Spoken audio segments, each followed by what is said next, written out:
Hi అండి. Welcome to my channel. ఇవాల్టి వీడియోలో అయితే జొన్న పిండితో మరొక హెల్తీ జొన్న రొట్టె రెసిపీ అయితే చూపిస్తానండి. షుగర్ ఉండే వాళ్ళకి ఇలా జొన్న రొట్టెలు చేసి పెట్టారంటే చాలా చాలా ఇష్టంగా తినేస్తారనమాట. ఇలా గనక రెగ్యులర్గా చేసి పెట్టారంటే బోర్ కొట్టకుండా తినేస్తారు. ఇంకా షుగర్ కూడా కంట్రోల్లో ఉంటుంది. సో ఈ వీడియో చూశాక తప్పకుండా ట్రై చేయండి. జొన్న రొట్టె అంటే ఇష్టం లేని వాళ్ళు కూడా చాలా ఇష్టంగా తినేస్తారండి. అలాగే చేసుకోవడం కూడా చాలా సింపుల్ అనమాట. చేత్తో కొట్టే పని లేకుండా, అలాగని ఎక్కువగా కష్టపడే పని లేకుండా చాలా ఈజీగా చేసేయచ్చు అనమాట. ఇంకా లేట్ చేయకుండా ఈ జొన్న రొట్టెను ఎలా ప్రిపేర్ చేసుకోవాలో చూపిస్తాను పదండి. ఫస్ట్ అయితే ఈ జొన్న రొట్టెలు చేసుకోవడం కోసం ఒక టేబుల్ స్పూన్ శనగపప్పు, అలాగే ఒక టేబుల్ స్పూన్ పెసరపప్పు తీసుకొని రెండింటిని శుభ్రంగా కడిగేసి ఒక గంట పాటు నానబెట్టేసుకోండి. గంట తర్వాత ఇప్పుడు మిక్సీ జార్లోకి ఒక ఇంచు అల్లం ముక్క, అలాగే 2-3 పచ్చిమిరపకాయలు, ఒక స్పూన్ జీలకర్ర వేసుకొని ఫస్ట్ మిక్సీ పట్టేసుకొని అందులోకి ఒక ఉల్లిపాయ వేసి ఇలా కచ్చాపిచ్చాగా మిక్సీ పట్టేసుకోండి. ఇప్పుడు పిండి కలుపుకోవడానికి వీలుగా ఉండే ఒక బరాతం లాంటిది తీసుకొని అందులోకి 2 కప్పులు జొన్న పిండి అయితే తీసుకోండి.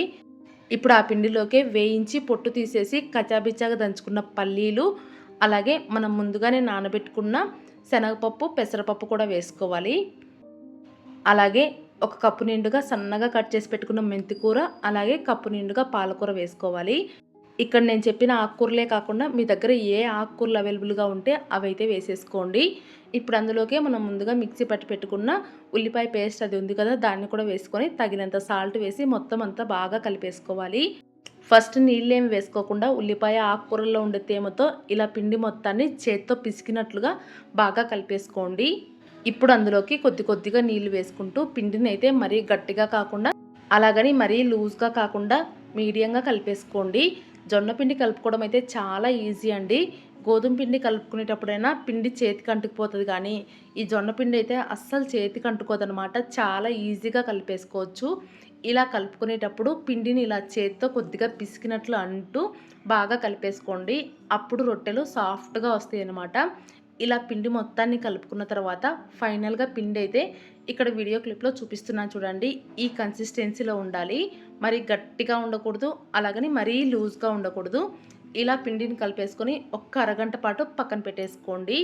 అరగంట తర్వాత రొట్టెల్లాగా చేసుకోవడం కోసం కలుపుకున్న పిండిలో నుంచి ఇలా ఒక చిన్న పిండి ముద్దను తీసుకొని రౌండ్ బాల్ లాగా చేసుకోండి. ఇప్పుడు ఒక బటర్ పేపర్ తీసుకొని దానిపైన లైట్గా ఆయిల్ అప్లై చేసుకొని చేసుకున్న పిండి ముద్ద పెట్టేసి ఇలా వీడియో క్లిప్లో చూపించిన విధంగా లైట్గా చేత్తో ప్రెస్ చేసుకుంటూ వచ్చారంటే రౌండ్గా రొట్టె షేప్లో వస్తుందండి. గట్టిగా ప్రెస్ చేయాల్సిన అవసరం లేదు, జస్ట్ వేళ్ళతో నొక్కుతుంటే సరిపోతుంది అనమాట. ఒకవేళ మీ దగ్గర బటర్ పేపర్ లేదంటే కనుక ఏదైనా కాటన్ క్లాత్ ఉంటుంది కదా, దాన్ని గట్టిగా నీళ్ళలో పిండేసి ఆ తర్వాత ఆ క్లాత్ పైన ఈ రొట్టె అయితే చేసుకోండి, సరిపోతుంది. అంతేగాని ప్లాస్టిక్ కవర్ పైన మాత్రం రొట్టె చేసుకోకండి.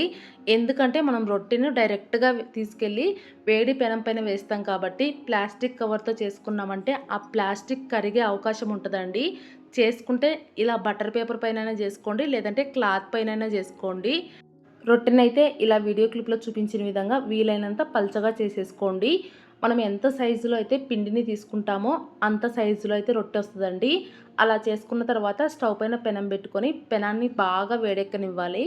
పెనం వేడెక్కిన తర్వాత పెనం పైన నూనె కానీ నెయ్యి కానీ అప్లై చేసుకొని ఆ తర్వాత మనం చేసుకున్న రొట్టెని బటర్ పేపర్తో సహా పెనం పైన వేయాలన్నమాట. అలా పెనం పైన రొట్టె వేసిన తర్వాత పైనుండే బటర్ పేపర్ని నిదానంగా తీసేయండి. గబుక్కుని పెరికేసేయకుండా నిదానంగా తీసేయండి. అలా తీసేసి మీడియం ఫ్లేమ్లో ఒకవైపు కాలనిచ్చి పైనుంచి కొద్దిగా ఆయిల్ వేసి ఇలా అప్లై చేసేసుకోండి. ఆ తర్వాత గరిటెతో రెండో వైపు తిప్పేసుకొని రెండో వైపు కూడా మీడియం ఫ్లేమ్లో కాల్చుకున్నారంటే రొట్టెలు అయితే రెడీ అయిపోతాయండి. చూసారు కదా ఎంత చక్కగా రొట్టెలు అయితే రెడీ అయిపోయినాయో. ఆకుకూరలు అన్నీ కట్ చేసి పెట్టుకున్నామంటే 10-15 నిమిషాల్లో చేసేయచ్చండి. టేస్ట్ అయితే చాలా చాలా బాగుంటుందన్నమాట. టేస్ట్తో పాటు మనకు కావాల్సిన ఫైబర్, ప్రోటీన్ అన్నీ కూడా చక్కగా లభిస్తాయి. జొన్న పిండిలో హై ఫైబర్ ఉంటుంది, అలాగే పెసరపప్పు, శనగపప్పు వీటిల్లో మంచి ప్రోటీన్ ఉంటుందన్నమాట. సో మనం చేసుకునే మీల్ని ఇలా బ్యాలెన్స్ చేసుకుంటూ చేసుకున్నామంటే హెల్త్కి హెల్త్ బాగుంటుంది, ఇంకా టేస్ట్ కూడా చాలా బాగుంటుంది. ఈ వీడియో చూసాక మీరు కూడా తప్పకుండా ట్రై చేయండి. ట్రై చేసి మీ ఫ్యామిలీకి కూడా టేస్ట్ చేపియండి. ట్రై చేస్తే మీకు ఎలా వచ్చిందనేది ఖచ్చితంగా కామెంట్ చేసి చెప్పండి. అలాగే ఈ వీడియో మీకు నచ్చినట్లయితే ప్లీజ్ వీడియోకి ఒక లైక్ ఇచ్చి మీ ఫ్రెండ్స్ అండ్ ఫ్యామిలీ మెంబర్స్కి షేర్ చేయండి. కొత్తగా ఎవరైనా మన ఛానల్ చూస్తున్న వాళ్ళు ఉంటే ఛానల్ని సబ్స్క్రైబ్ చేసుకొని సపోర్ట్ చేయండి. ఉంటాను, బాయ్.